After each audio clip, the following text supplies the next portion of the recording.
pessoal, eu sou o professor Giovanni, sou professor de Física e hoje estou aqui para ajudá-los com mais uma questão da prova do Enem do ano de 2017. A prova padrão que a gente está utilizando na resolução é a prova rosa. Bom, antes de começar a questão, eu gostaria de pedir, se você gostou do vídeo, depois de assisti-lo, curte aí embaixo e se quiser estar sempre a par das atualizações de mais questões que a gente vai adicionando aqui no canal, então siga o canal, que aí você vai ficar sempre atento aí às novas atualizações. Vamos então à resolução? Começando pelo enunciado da questão 122.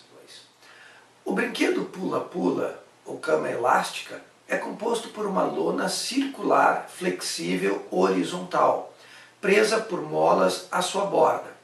As crianças brincam pulando sobre ela, alterando e alternando suas formas de energia. Ao pular verticalmente, desprezando o atrito com o ar e os movimentos de rotação do corpo enquanto salta, uma criança realiza um movimento periódico, vertical em torno da posição de equilíbrio da lona, que essa posição de equilíbrio ali seria quando ela está esticadinha sem o corpo atingir ela, e ele chama isso de altura zero. Passando pelos pontos de máxima e mínima alturas, que ele chama de Hmax e Hmin, respectivamente. Esquematicamente, o esboço do gráfico da energia cinética da criança em função de sua posição vertical na situação descrita é... Bom, então agora nós temos que verificar que gráfico corresponde a esse movimento. Mas para isso, observe bem, a gente tem uma situação que a gente pode demonstrar da seguinte maneira. A gente pode verificar, por exemplo, que nesse vídeo aqui, no lado, nós temos uma pessoa que vai saltar de um ponto alto, e à medida que ele vai descendo, a velocidade dele vai aumentando e a altura vai diminuindo, ou seja, a energia cinética dele cresce e a potencial gravitacional diminui. Lembrando que isso é um sistema conservativo. Quando ele atinge a cama elástica, o que a gente passa a ter? Ele esticando a cama elástica, então ele vai ter energia potencial elástica, ele ainda desloca ela a uma certa altura na vertical, ou seja, temos energia potencial gravitacional e ainda cinética até o ponto, vamos dizer assim, de maior elongação da cama elástica, ali a velocidade é zero, portanto a energia cinética é zero. Então, baseado nessas informações, a gente pode agora começar a resolução. Iniciando, então, a resolução da questão 122. O primeiro ponto importante na resolução é o seguinte. Ele deixou claro no enunciado que as forças que nós chamamos de dissipativas, como atrito e resistência, elas estão desprezadas.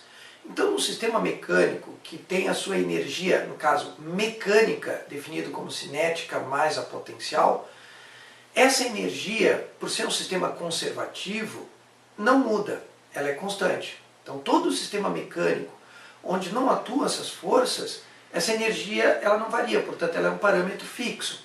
Qual é a consequência disso?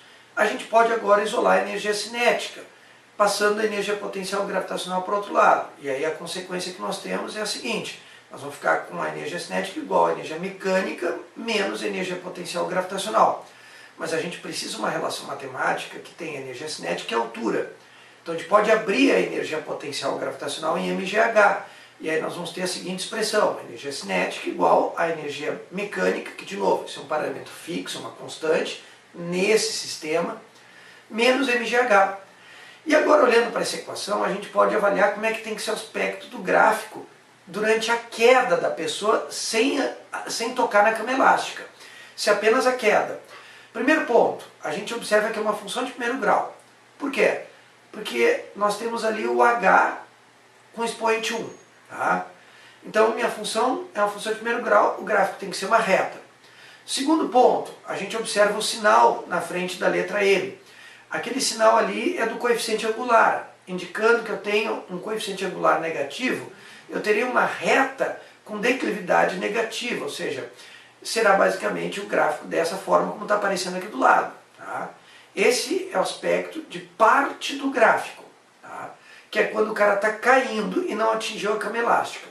Agora nós passamos para a próxima etapa, que é quando a pessoa atinge a cama elástica. Então agora na segunda parte, que é quando a pessoa chega na cama elástica. Nessa situação, a gente tem que tomar cuidado, porque no momento que a pessoa atinge a cama elástica, tem mais energias envolvidas. Nós temos a cinética, porque ela tem movimento, nós vamos ter energia potencial gravitacional, porque agora ela passa da posição de equilíbrio mais para baixo, então ela tem uma altura negativa em relação ao referencial zero, de altura zero, que está na posição de equilíbrio da cama elástica, quando ela não está esticada. E quando ela estica a cama elástica, temos energia potencial elástica. Então a energia mecânica ela é dada pela soma da energia cinética, mais a potencial gravitacional, mais a energia potencial elástica. E mais uma vez eu preciso isolar a minha energia cinética. Isolando a minha energia cinética, eu passo as outras energias potenciais para o outro lado. E meu sistema ele passa a ficar com a energia cinética igual à energia mecânica, que não muda, menos a energia potencial elástica e gravitacional também, as duas negativas.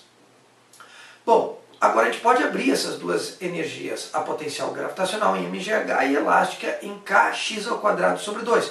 Porém, o meu x, não vou usar o x, porque o x é a altura no qual a pessoa está se deslocando para baixo, esticando a cama elástica. Portanto, vai ficar kh² dividido por 2. Então, no meu sistema agora, o que a gente tem? A gente pode observar que, neste caso, a minha equação, analisando cada um dos elementos, primeiro, o h ali da energia potencial elástica, é um h que está elevado ao quadrado. O que isso quer dizer? Uma função de segundo grau. Então, funções de segundo grau vão gerar parábolas. Segundo ponto, sendo uma parábola, a gente pode avaliar agora o sinal na frente da letra K, que é o parâmetro da parábola que indica a concavidade dela. Sendo negativo, isso quer dizer que a concavidade é virada para baixo. Isso indica que eu tenho que ter um gráfico nessa segunda etapa de uma concavidade assim. Porém, a gente tem que analisar que, na verdade, eu tenho que usar só metade da parábola, porque a outra parte do gráfico eu tenho que juntar com a primeira etapa, que é aquela da reta. E é por isso que a resposta vai ficar a letra C. Essa é a resposta da questão. É uma questão de nível alto, porque para um aluno fazer todas essas deduções para obter o gráfico, elas não são triviais. Então, essa é uma questão de nível bem alto, uma questão que provavelmente é considerada uma questão difícil, e que o aluno deve lembrar, que ele não deve dar prioridade para esse tipo de questão. Ele resolve ela se sobrar tempo. Mas fora isso, essa é a resolução da questão.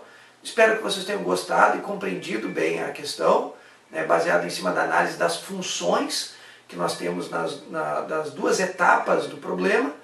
E até a próxima. Então, o professor Giovanni fica por aqui e até a próxima questão do canal do professor Giovanni aí do YouTube. Um abraço a todos e até mais. Tchau, tchau.